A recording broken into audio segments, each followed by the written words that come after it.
इस कहानी को थोड़ा ध्यान से सुनिए क्योंकि यह कहानी आपकी जिंदगी बदलने वाली है। एक समय की बात है, महात्मा बुद्ध के सबसे प्रिय और करीबी शिष्य आनंद एक बार कहीं जा रहे थे।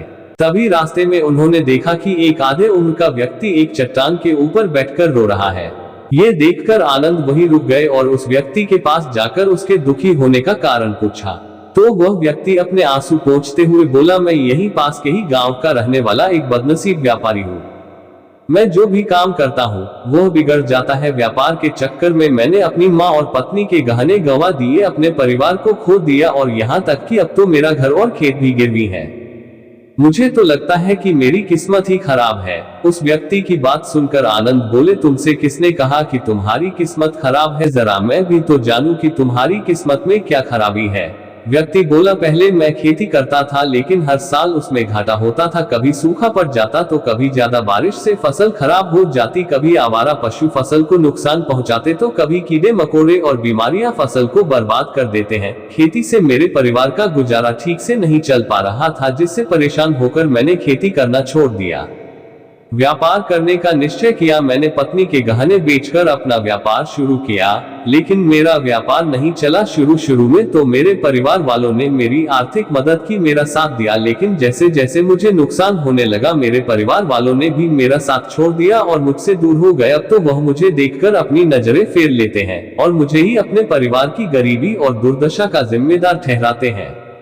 अब तो मुझे अपना जीवन ही बोझ लगने लगा है। अक्सर मेरे मन में ख्याल आते हैं कि अपना जीवन ही खत्म कर लूं और मैं आज यहाँ आत्महत्या करने ही आया था, लेकिन हिम्मत नहीं जुटा पाया, इसीलिए इस पत्थर पर बैठकर रो रहा हूँ। दूसरी तरफ मेरा एक मित्र है, हम दोनों ने एक ही साथ व्यापार शुरू किया था, लेकिन वह आगे बढ़ गया और मैं पीछे रह गया। मेरी इस असफलता की वजह से वह हर समय मुझे नीचा दिखाने का प्रयत्न करता रहता है और वे अक्सर मेरे घर आकर अपनी सफलता की बातें करता है। मेरे घर वालों को बताता है कि कैसे उसने कड़ी मेहनत करके इतना बड़ा व्यापार कर लिया और वह अक्सर अपने फलते फूलते व्यापार के किस्से मुझे, मेरी पत्नी और मेरे माँ बाप को सुनाता रहता है, जिसे सुनकर मेरे घर वाले उसकी तो प्रशंसा करते हैं लेकिन मेरी बुराई करते हैं, मुझे नाकारा और कम दिमाग का कहते हैं। मेरी पत्नी और माँ मुझे बात बात पर ताने मारती है, जिससे मुझे बहुत दुख पहुंचता है और कई बार खुद की नाकामयाबी पर क्रोध भी आता है, लेकिन मुझे समझ नहीं आ रहा कि मैं क्या करूं। ये सुन भिक्षु आनंद ने पूछा, तुम्हें किस बात का दुख होता है, अपने असफल होने का या फिर मित्र के सफल होने का? सवाल सुनकर वह व्यक्ति एक पल के लिए सोचा, फिर बोला, अगर सच कहूं तो मुझे अपने असफल होने का उतना दुख नहीं होता जितना कि मित्र के सफल होने का होता है। भिक्षु आनंद ने अगला प्रश्न किया, अगर तुम्हारा मित्र व्यापार में असफल हो जाता और तुम सफल हो जाते तो क्या तुम खुश होते? व्यक्ति ने कहा, हाँ, मुझे बहुत खुशी होगी। आनंद बोले, इसका मतलब कि तुम्हारी खुशी तुम्हारी मित्र पर निर्भर करती है। अगर वह चाहे तो तुम्हें खुश कर सकता है और अगर वह चाहे तो तुम्हें दुखी भी कर सकता है। तुम स्वयं से ना तो खुश हो सकते हो और ना ही दुखी हो सकते हो। भिक्षु की बातें सुनकर व्यक्ति थोड़ी देर के लिए सोच में पड़ गया और फिर बोला, आपकी बातें सुनकर मुझे कुछ आशा बन रही है। तभी भिक्षु आनंद ने कहा, जब हम किसी से आशा बांध लेते हैं तो उस पर निर्भर हो जाते हैं, फिर हमारी खुशी और दुख भी उसी पर निर्भर करने लगते हैं। इसीलिए सबसे बेहतर है कि तुम स्वयं से आशा करो। जब तुम ऐसा करोगे और साथ ही पूरी मेहनत और ईमानदारी से काम करोगे तो तुम्हें सफलता अवश्य प्राप्त होगी। तुम्हें लगता है कि तुम्हारा मित्र तुम्हें नीचा दिखाने आता है, दुखी करने आता है, पर अगर ईमानदारी से विचार करो तो वह बातें तो सच्ची ही कहता है। वह अपने संघर्ष और अनुभव की बातें बताता है, तुम उन बातों से बहुत कुछ सीख सकते हो। तुम्हें तो इसके लिए उसका धन्यवाद करना चाहिए कि तुम्हें घर बैठे इतने सारे अनुभव मिल रहे हैं। तुम अनुभवों का लाभ उठाओ, नई शुरुआत करो, ईमानदारी से कर्म करते जाओ, हार मत मानो, एक दिन तुम्हें सफलता जरूर मिलेगी।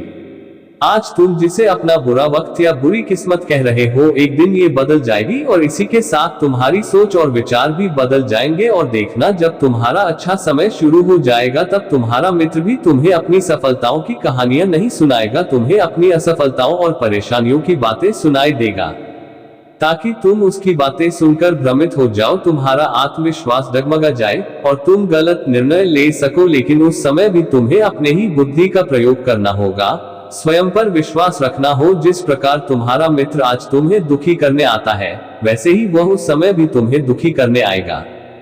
क्योंकि जिस तरह उसे दुखी देखकर तुम्हें मजा आता है, ठीक उसी तरह उसे भी तुम्हें दुखी देखने में उतना ही मजा आता है। व्यक्ति ने कहा, आपने सही कहा मुनिवर, लेकिन मेरा सबसे बड़ा दुख यह है कि मेरे परिवार के लोग भी इसमें शामिल हैं। वास्तव में मैं तो अपने परिवार के लिए अच्छा करना चाहता था, उन्हें खुश रखना चाहता था, लेकिन वह भी मेरी बातों और भावनाओं को नहीं समझ रहे हैं, मुझे ही गलत कहते हैं और पिछले कुछ समय से तो वह मेरे साथ भी नहीं है। भिक्षु आनंद ने उस व्यक्ति को समझाते हुए कहा, हम हमेशा चाहते हैं कि हम जो कुछ भी करें लोग उसके लिए हमारी प्रशंसा करें, लेकिन आमतौर पर ऐसा नहीं होता। लोग हमारे पास आकर तारीफ नहीं करते, जिससे हम दुखी हो जाते हैं। हमें लगने लगता है कि हमारे मित्र, रिश्तेदार, घर वाले सब स्वार्थी हैं।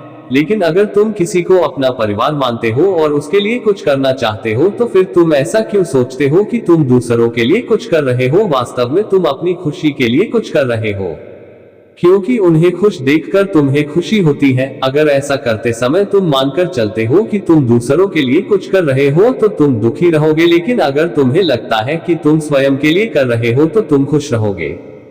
क्योंकि जब हम स्वयं के लिए कुछ करते हैं या करना चाहते हैं, तो हमें इसके लिए सांत्वना की जरूरत नहीं पड़ रहती। भिक्षु आनंद की यह बातें सुनकर उस व्यक्ति के चेहरे के भाव पूरी तरह से बदल गए। उसने कहा, आप सही कह रहे हैं, मैं समझ गया कि अब तक मेरी किस्मत इसलिए खराब थी क्योंकि वह दूसरों के हाथों में थी, लेकिन अब से मैं अपनी किस्मत को अपने हाथों में रखूंगा। फिर से प्रयत्न करूंगा, पूरी लगन और ईमानदारी से काम करूंगा, और जब तक सफलता नहीं मिल जाती है चैन से नहीं बैठूंगा। उस व्यक्ति की बात सुनकर आनंद मुस्कुराए और उसे एक छोटी सी डिबिया देते हुए कहा, इस डिबिया को हमेशा अपने साथ रखना, इसमें एक ऐसा मंत्र है जो तुम्हें बढ़े से बढ़े दुख से भी बाहर निकाल लेगा।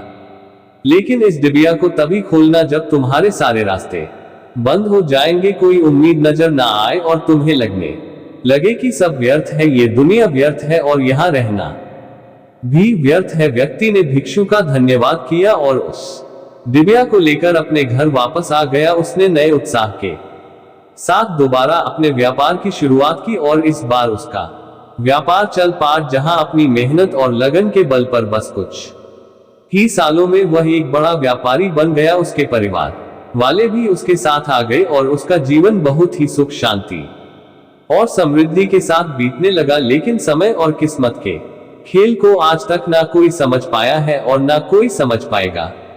ये सदा एक जैसा नहीं रहता, ये बदलता रहता है। उस व्यक्ति के जीवन में भी बदलाव आया। वही व्यक्ति जिस राज्य में रहता था, उस राज्य पर पोसी राज्य के राजा ने हमला कर दिया। उस हमले और लूटमार में उस व्यक्ति का सारा धन भी लूट लिया गया, उसके दुकानें और घर सब जला दिए गए। जान बचाने के लिए उसे अपने परिवार के साथ वहां से भागना पड़ा। व्यक्ति अपने परिवार के साथ कई दिनों तक इधर उधर भटकता रहा। वह दाने दाने को मोहताज हो गया, उसका बच्चा बीमार हो गया और इलाज के अभाव में बीमारी से बुरी तरह रहने लगा। ये देखकर उसका हृदय चित्कार कर उठा। उसके पास अपने बेटे के इलाज और परिवार को खिलाने के लिए धन के नाम पर एक सिक्का भी नहीं था।